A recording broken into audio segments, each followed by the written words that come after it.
Wow, good evening. I certainly hope and pray that all is well. I hope everyone's having a good evening, a good weekend. So, we'll get right into it. I won't delay. I'm going to show you something real quick. So, on my other channel, my tarot channel, what I do for my thumbnails is I always put pictures up of myself on the thumbnail, like old pictures, some current pictures, just pictures over time. So I was looking for something the other day. I can't remember what I was looking for. But I ran into some, what I run into, I found some pictures. And I'm going to show these pictures to you. So I was like, okay, I like these pictures. I'll use them out. I'll use them for the thumbnail. And there's 3 of them. This one. Ain't she cute? I think in this picture, I think I was in the 3rd grade. I remember this day. I remember getting ready for school. And it was 2nd or 3rd grade, but I think it was 3rd grade. I can't remember what the situation was, but I couldn't find a shirt to wear. So lady raised me. She was like, we'll just get one of your brother's shirts. And that's his shirt. And I didn't want to wear it. But of course I wasn't going to tell her no. Okay. And it reminded me when I looked, at my little face, I looked, I was like, oh, I remember her. I remember her. And the energy of this picture on her face, on my face, okay, is a little different than some of my other pictures. And I was staring at it for the longest. And it reminded me of the school I went to at the time. Now, when I came along, like when my brother, he went to public school, like, I don't know, kindergarten, I don't even know if he went to kindergarten, 1st grade or whatever. And I never went to public school. I always went to private school. So when she was switching his school to go to private school, I was not supposed to be enrolled in school because we did go to the Montessori, but they tested me, and so I started going to school with him. But there was this little boy at the school. His name was Dart. Well, his name was Dartania, okay? But we called him Dart. And he was in my brother's grade. So my brother's grade was 1 year above mine. We had gym together, and I used to run after that boy. And I would kiss him on the cheek. And I would get in so much trouble, every time I did it. And they told my lady raised me, my mom, lady raised me. And boy, she gave me a whooping, okay? She whipped my behind, all right? Don't you do that, I went back the next day and did it again. Got in trouble again. And I was so scared I was going to get a whooping. And I think I did. Okay, the 2nd time. Because it was enough for me not to do it anymore. But, and the little boy wasn't like, he didn't want me doing it, but it wasn't like he was like mad at me, for doing it or whatever. But anyway, I thought he was so cute. I thought he was, and I remember him and my brother were friends. So I remember the house. My brother went over his house one time. I remember the house that he lived in to this day. And sometimes I passed the street and I passed the house. I was like, that was Dart's house. But anyway, let me show you the other ones. So this picture right here, I was in the 8th grade. And I really liked this picture when I took it because my 7th grade picture, I didn't like it. I was in the 7th grade. Did I have ponytails in my hair for that picture? I can't remember. But like sometimes my mom, she would look the back to mom.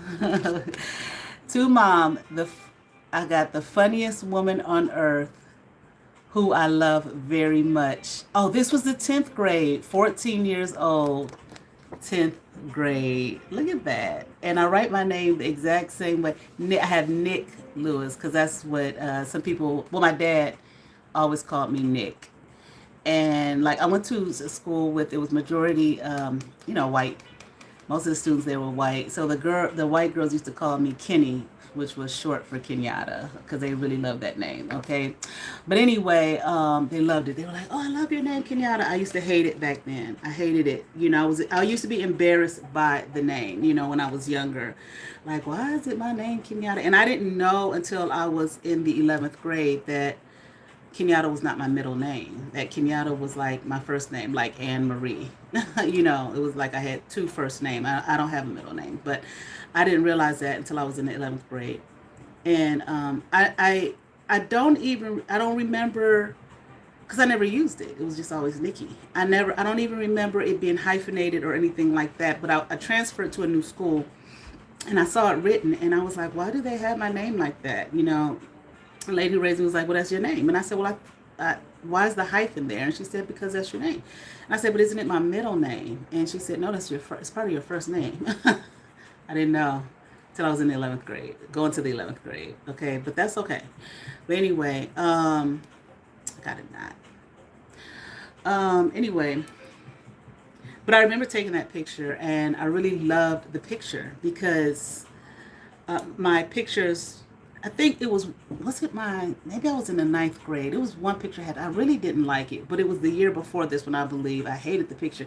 So when I took this picture, I really liked it. And by then I was doing my own hair, and everything, rolling it up at night and all of that, and going, back then, we went to the beauty shop every 2 weeks. My aunt used to do my hair. My uncle's wife, who was my lady who raised me, her brother, he owned a beauty salon here in East Cleveland. A lot of people knew him. A lot of people knew that salon. And she did my hair. Now, this picture was my junior year in high school. I was at a new school, Villa Angela Academy. It was an all-girl Catholic school. It was new for me, okay? And I used to love this shirt. And it's like, man, I was looking at this picture the other day, like, man, I wish I still had that shirt, okay? And did I cut my hair by this point? I can't remember, because, back then, like, I couldn't even cut bangs until I was, like, 14. And I can't remember. But then my senior year is when I got shirt. Let's read the back. To an excellent mom. Then I put, in parentheses, sometimes. Then I put JK for just kidding. Love you. October 15th, 1987, junior at Villa Angela Academy. I always put the dates, on the back of pictures and stuff, Except this one, I didn't put the date on the 10th grade picture. Now, of course, I didn't. I was a, kid then. But what was interesting, I was sitting on my bed, I was looking at these pictures, and I was like, okay, which one do I want to use next? And so I used this one for my members' videos. And I was looking at this little face. I swear I remember that. I just remember, like, the energy that I had back then. And to me, I looked a little bit more free, But I was looking in my eyes on the picture, and I said to myself, to her, to me, however you want to look at it, I was like, I'm so glad, I'm so proud of you, And I was thinking, this was like 2 days ago, I was like, I'm so proud of you that I got free, because this was a time period, maybe around here, maybe a little bit younger than that. Well, no, I always recognize some things even, before this age. But I do remember many times feeling like, like I said, I thought to myself, when I'm going to get away from these people one day. So I remember looking around this age and feeling that, like, this is my home. This is my family. But I'm leaving one day. I'm getting the fuck away. I'm getting the fuck away from here. Something's not right. I don't know what it is, but something is just off, and I'm escaping. And the thing about it is, it's like when I finally did get away, here I am, I was 40, what was I, 49? And one may think, well, why did it take you so long? And it's like, well, because I would often think, as I got older, I was still had it in my mind. I'm getting away. These people don't like me. You know, I don't care what they say. You know, they don't like my motherfucking ass. You know, but I don't know why. I'm getting the fuck out. You know, but as I got older, you know, I would try to reason. You know what I'm saying, with myself. You know, like, oh man, that's not true. It's not like that. You know, they love you. And another part of me like, no, they don't. You know what I'm saying? You know, so a lot of times I would just, you know, ignore things or let things go because I did express, you know, when I was pregnant, like I said, I wrote my lady raised me a long letter, like, you know, so many words. The letter just boiled down to, y'all don't like me. Okay, y'all don't like me, and I felt this all my life. Okay, and she didn't really respond to the letter at first, and then she kind of did. That's not true, and I'm looking at her like, yeah, it's true. This is the first time I'm really. Well, no, I would say things in a way, you know, as I was growing up. You know, again, when I was younger, when I was kind of small, you know, getting older, whatever, but you know, people keep telling you you're wrong. You know, say, okay, well, okay, maybe it's just me. No, it's not just you. I guess, you know, God was like, okay, you know, it's time for you to go now. You've long over. It's long overdue. Okay, so I'm gonna put some fire up under your behind so you can set yourself free. You know, but nevertheless, I excuse me, I had a dream. I think it was the same day that I found these pictures. Um, I came home. I don't know what time it was, but I came home and I went to sleep, fell asleep, and I was sleeping really, really hard. And like one of those kind of sleeps when you wake up, it's just like, oh, you know, it's you physically, it's like trying to get your head back, put those pieces back together. Okay, and I had a dream about my dad. And I was like, wow. I woke up, I was like, I had a dream about my dad.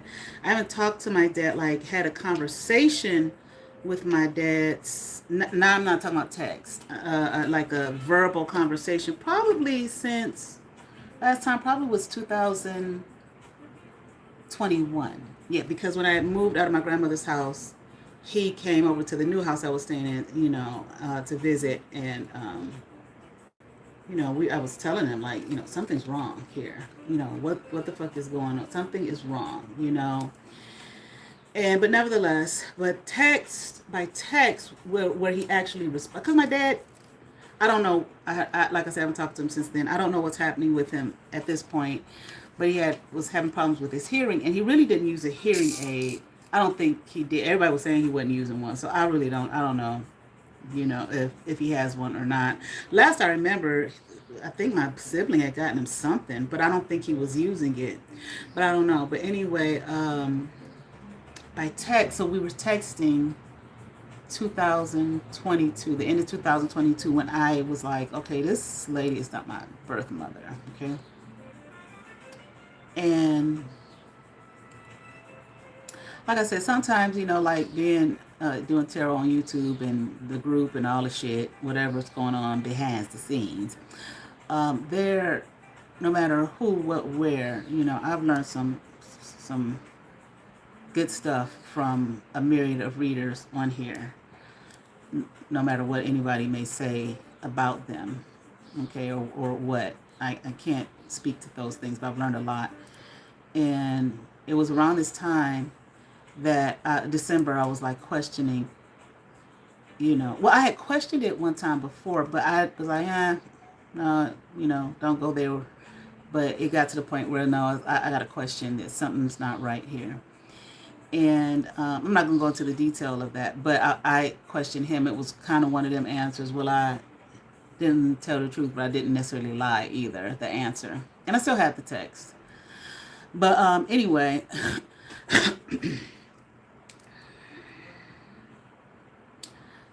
um, Then when I was in New York for that brief period of time, I did text him to let him know that I was there. But of course, he didn't respond. I wasn't looking for him to. I just wanted to. Well, I was listening. I was, like I said, I was living in Harlem. I was outside sitting on the steps of the building that I was staying in. And I was listening to some songs by Alexander O'Neill.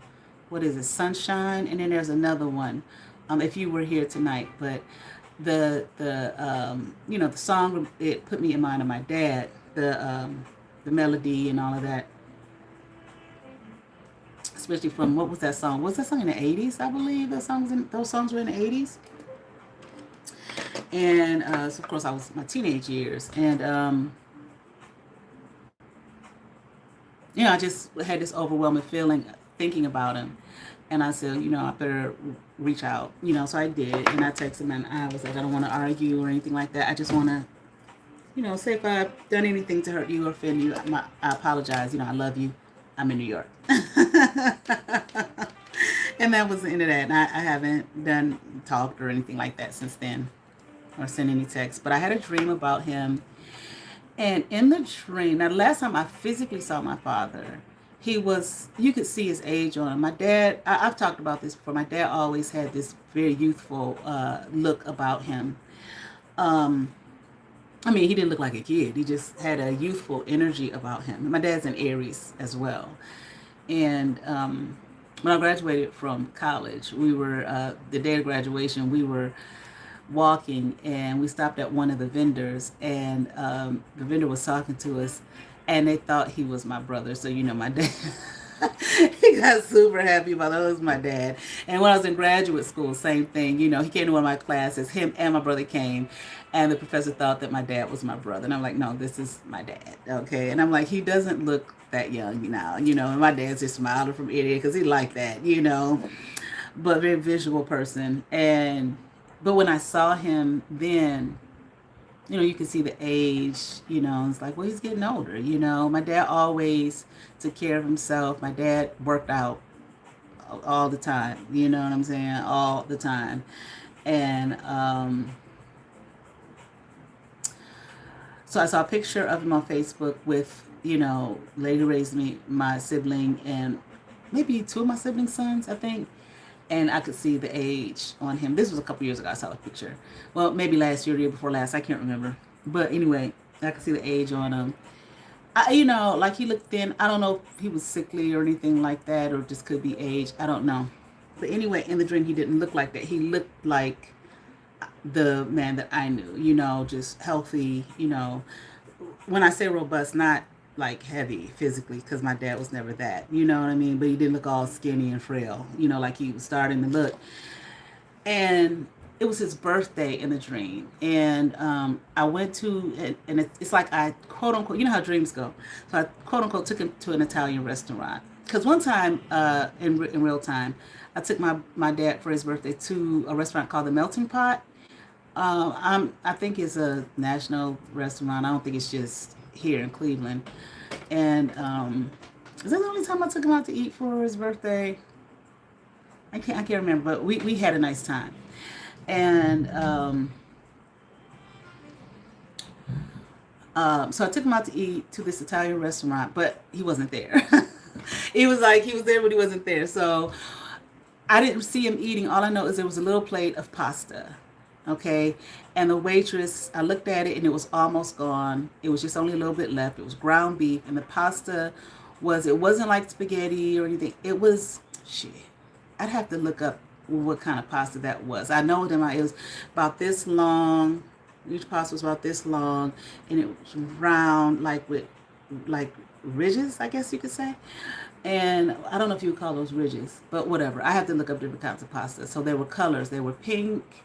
I'm telling you the details because somebody may be a dream interpreter. It was pink, then a regular kind of white, yellow, not white, but kind of yellowish, I think, and kind of green too. But the thing about the pasta, though, because when I looked at the plate, I'm like, well, he ate this, but this is what's left. There's only a little bit left, but the pasta was not cooked, or it wasn't super hard, but it wasn't cooked all the way either. So I said to the waitress, I want him to have more, like a second helping. And the waitress said, okay. But she wasn't, the lady in the dream, she was like a server, but she wasn't. It was more like she was like the manager or something. And she had on this beautiful suit. And she looked at me, she said, okay, bring him here, like bring him to the restaurant and I'll give you a second helping, like for free. So I get my vehicle, I go to get my dad. My dad comes out and I was texting him, letting him know, she's going to give you a second helping, but she wants you to come to the restaurant to have it. And it was a couple other things I texted him, but I don't remember what.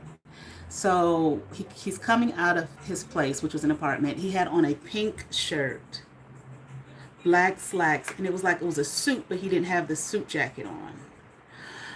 And he was kind of like, his stomach was like kind of rounded out and kind of not huge, not like a pot belly, but it was like my dad's build, but it was just a little exaggerated. From here up, from his waist up, not from his waist down. It was like his normal build.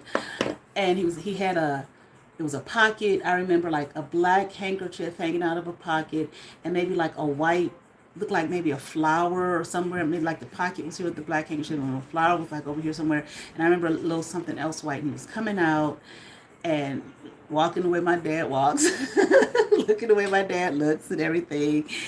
And I was like, I said, Dad, she's going to, even though I texted him, I was telling him she's going to give you more, he was like, okay, bring it here. And I said, no, Dad, you have to come to the restaurant, okay? And whatever else I texted him, I could tell like he really didn't read the text. He half read it because he was speaking to it. And I said to him, I said, no, Dad, I texted you and you didn't read the text. You got to read the text, okay, to know what I'm talking about. So he was like, okay, that's, but he was slightly fuzzy, but I was really fuzzy. He was okay. So he gets in my vehicle, but he gets in the back. And I thought he was going to come out of the back and get the front, but he didn't. He got in the back and he sat behind me, but he was kind of like, he wasn't sitting straight up. He was kind of leaning a little bit, like he was almost wanted to lay down or something. So, I'm kind of fussing at him about, you got to read the text, Dad. You got to read the whole thing. You can't like half, read the text, you know what I'm saying, and think that you know what you're talking about. You got to read it so we can communicate, effectively here, And he's like, okay, but he's fussing at the same time, And as I'm driving to take us to the restaurant, I had the GPS on my phone. I had it mounted, and all of a sudden I couldn't see. And I told my dad, I was like, I can't see, And my dad's just still like, okay, well, you're all right, you're okay. And I stopped at a red light, and I was like, I can't, like my eyes were closed shut. I was like, I can't see. And I kind of remember looking over at my phone at the GPS, and I remember the line was like orange, okay, and the outline of the line was like white. And it was taking me, GPSing me, whatever, to the light, but I couldn't see. So I was thinking to myself, I have to rely on, what am I relying on here? I can't see, but I'm relying on myself. I was thinking I'm going to rely on myself, my inner knowing, but at the same time, I was telling them I can't see. So I remember I was like, okay, the light I can go now. And I could, and I was waiting for an accident to happen, but there was no accident. So I'm driving, but I couldn't see at all. Like my eyes were like had closed, fused shut. And I was like, Dad, I can't see. And he was like, well, okay, you're okay. You'll get there. You're okay. And we got to a light. I just knew to stop. And I was like, okay, let me get out and open my eyes. Maybe the air will help me open my eyes or some shit, So I get out the car, and he's like, you better watch what you're doing there. You don't know what you're doing. You better watch what you're doing. I was like, Dad, I can't see. I need the air to help me open my eyes. So this eye opened, and this one was still fused shut, and I was like trying to force it open. And then when I did that, I woke up from the dream, And I was just like, when I woke up, I was like, wow, I was like, I have not, I was like, I dreamed about my dad. And I told a couple people, like I texted them real quick. I was like, I had a dream about my dad. And, but this is this real live Truman Show shit, right? Like I realized too when I woke up, I was sleeping so hard, like super hard. Was I that tired? I didn't even feel like I was that sleepy or that tired. But then a few minutes later, I, open my phone or whatever. I go on YouTube and I see a reading by this lady, okay, that I really like. I was like, okay, I gotta check that out. So I get off my phone, I go to do something, I come back, look at my phone, at my notifications. There was another reading by the same reader, but it said, a father dims something through food or something like that. And I was like, wait a minute, what? I was like, that wasn't the name of the reading. Something about a father. And I was like, go to that person's channel. So I went to their channel and it said, a father dims your light through food or something like that. I was like, now what in the hell is this shit? Okay. I'm like, this be this real live Truman Show shit, right? So I was like, let me watch it. And I did. So I asked one person that I know, I was like, I told her the dream. I said, maybe you can interpret this. So I listened to their message about it. But then I watched the video about it. Well, that video, that reading that person did. And I was like, well, I kind of already covered this a little bit. Now, when I did the video about my dad with me and his picture on it, and I was like, he's behind all this shit, okay? But of course, not him alone. And I was like, it ties back into, like what I was saying before, when this reader that I had met with here, not online, okay? I will not get readings from people online ever again, ever again in my life, you know what I'm saying? I'm hard pressed to ever give readings online again, unless I'm just my general readings or whatever. And I have it in my memberships, but other than that, at least not anytime soon. But I really, sometimes I go back and look at my videos, the lives that I do. But I was like, I don't really think I like that reading, because it was kind of difficult for me, because like I said, when I went to the reader before, she was like, your father he's behind this, but she wasn't saying like it's just him and him alone, and then she was talking about the lady who raised me, and then she was like their connection, and I had a hard time with that. I had a hard time, not with it in terms of like, it's difficult for me emotionally. No, I couldn't see any kind of communication between the two of them, at the time when she gave me the reading. But I can now, I can now. But nevertheless, I just wanted to share that, because at first I was like, I'm listening to the reading, and I was like, this kind of goes along with what she told me, kind of some stuff I picked up on my own, but with my dad, it's just not something that, I don't know, it's just too many, I don't know how to explain. I don't know how to say what I want to say as far as that is concerned. It's like, I'm working on that aspect, because like with the lady who raised me, like when everything first came to realization for me, okay, I'll put it like that. I was pretty upset and angry with her, okay, but I really thought at the time my dad didn't know anything about any of this, and then now I'm coming to realize, yeah, he did. You know what I'm saying? Yes, he did. Okay, you were close to her. I wasn't close to him. I was close to her. I mean, more so physically. You know what I mean? It wasn't every way. I was closer to her than him. You know what I mean? But I really thought that he would be completely oblivious. But then I began to look back on some things that was like,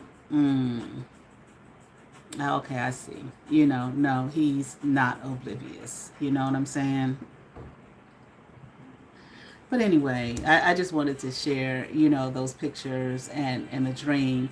And listening to the reading, and I don't know this lady, just reading, she's doing online, you know what I'm saying? It really fell in line as I'm listening to her and I'm listening to her reading, I'm like, this goes with what, you know, how the dreams have so much symbolism and all of this kind of thing. I'm like, this goes so much with the symbolism in the dream that I was having. And I'm like, you know, that'd be that real life Truman Show shit, government or whatever. It's just, everything's just not some happenstance, you know, coincidence and all of that type of thing, you know. Um, a friend of mine calls it, you know, the royal games, you know. And it makes me look at some other stories of people that I've either known in the past or whatever, and I'm thinking, or that I've, you know, met more recently within the last however many years, and think about things that they may have gone through or whatever. And I'm like, I wonder, especially when stuff is like it's constant, you know, not, you know, a bad situation here, a bad situation there. No, like constantly, you know, constantly being pushed back, constantly. It makes me think, I wonder, you know, were they put through the same type of, you know, I just call it a program. I don't know what you want to call it. You know what I'm saying? Program that I was put through. You know, these are not just like random, just a random, oh, you know, your father just happened to be a part of such and such and, you know, was trying to, you know, sacrifice you. No, it's a lot of that shit, you know. Well, anyway, a lot of people. There's a particular person I was thinking about who has crossed my mind, like came across my mind maybe about a week or two ago. And you know, people cross your mind randomly all the time. Someone I knew from my past. And I just couldn't stop thinking about this person. Like, God damn, you know, every waking moment, I'm thinking about this person. I said, maybe they're thinking about me or something, you know. And then I began to think about a situation that they went through. And I said, I wonder, was that maybe like, because it was devastating. It was a devastating situation that they went through. And I'm like, you know, how embarrassing, you know, what they went through. It could be very embarrassing for a person, but what, humiliating. It was humiliating. And I was like, I wonder, was that a humiliation ritual that person was put through? You know, I wonder if that person, parent or somewhere put them up for this like sacrifice stuff that these people do that they talk about on here and whatnot. Because that was such a devastating situation. But not only was it devastating, it was very, very public. You know, this was before, you know, cell phones, social media, and all of this type of thing. However, it was a very public situation, and it was a very devastating situation, not just for that person, but hell, it was devastating. It was traumatizing and devastating for people who knew about it. At least when I looked at it, I was just like, oh my God, you know what I mean? How could that person, you know, ever show their face again? I mean, they did. I mean, people are going to. What are you going to do? You know, some people may go hide up under a rock, but, you know, they had to live and continue on with what they were doing with their life. But at the same time, I was like, that was humiliating. That wasn't just, oh, wow, too bad for them. I hope they make it. You know what I'm saying? It was a lot more than that, okay? It was humiliating. You know, and these things, you know, that happen to us, like, is, you know, they kind of reshape us, you know, and can kind of turn you into something that maybe you weren't meant to be, or, you know, or were you know, or all things in divine order. I don't know. You know what I'm saying? For myself, actually, like I said, I always knew ever since I was small, this is something right in this whole dynamic. You know what I mean? And these people don't like me, and I ain't supposed to be here, and I'm going to get away, you know, eventually. And I did, you know. What if you're not aware like that? What if a person isn't aware like that? You know what I'm saying? Because see, me, I don't care if I didn't know, lady, what my birth mother. I don't care if you are, I didn't care when I was a kid. I don't care if you are, if you're not. Something's wrong. You understand what I'm saying? Y'all not gonna keep hurting my feelings and shit. I'm getting the fuck up out of here one day. You know what I'm saying? Save myself. You know what I'm saying? I'm not buying into the, oh, that's your family. You're supposed to love them and they're supposed to this and okay, but they don't. Okay, I don't care what anybody says. You know what you feel. You know what you experience. And there would be many times in my life that I felt like I would, I would, regardless of what I felt sometimes, when constant ideologies were constantly thrown on me, eventually I would kind of concede, okay, well, maybe they're right. You know what I'm saying? Because I would get a lot of pushback. But I probably got a lot of pushback. People probably thought I was pushing back. And it's like, no, I'm not pushing back. I'm looking at what I see. And I'm speaking to what I see. I'm not going to play the pretend game or the this is the way it's supposed to be game and act like that's what it is when I know that it's not. And you know that it's not. You know what I'm saying? I'm not going to do that. And that people had a problem with that, but that's okay. You know what I'm saying? So sometimes I did, over time, at times I would just say, okay, well, okay, I guess they're right. You know, you know, I'll try to fall in line. I'll fall in line.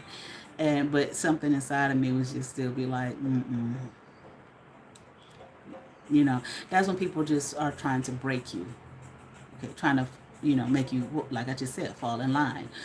Trying to humble you or trying to quote unquote teach you a lesson or punish you and all of that type of shit. Because they don't like the fact that you can see and that you're speaking to the truth here of what you see. They don't want you to do that. You know, um, so that's a way of quote unquote breaking you, so that they can break you.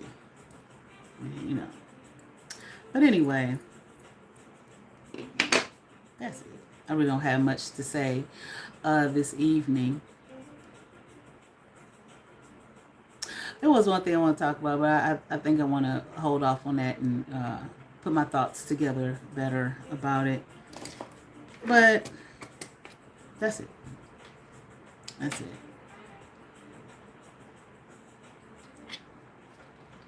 Sometimes I wonder, like, how long does a person adopt some kind of, I don't know, I want to say, I hope this is, the wording is right, theoretical ideology about people or things or groups and so on and so forth. And as a result of some kind of situation that they've gone through, and they adopt it because it feels safe for them. But it's not exactly correct. Where you adopt it to the point where it's just black and white. There's no in between. But you feel safe that way because of the humiliation that you were put through. You understand what I'm saying? It's like I feel like you kind of cage yourself. You kind of box yourself in and cage yourself, which I feel like is probably what, if you did go through if you were in this quote unquote, what I'm calling the program, which is probably what one of the points of the program, to keep you from reaching your fullest potential and your fullest self, because you're so locked in on feeling safe from whatever was done to you to humiliate you, and you don't recognize that that's what it is. You understand what I'm saying?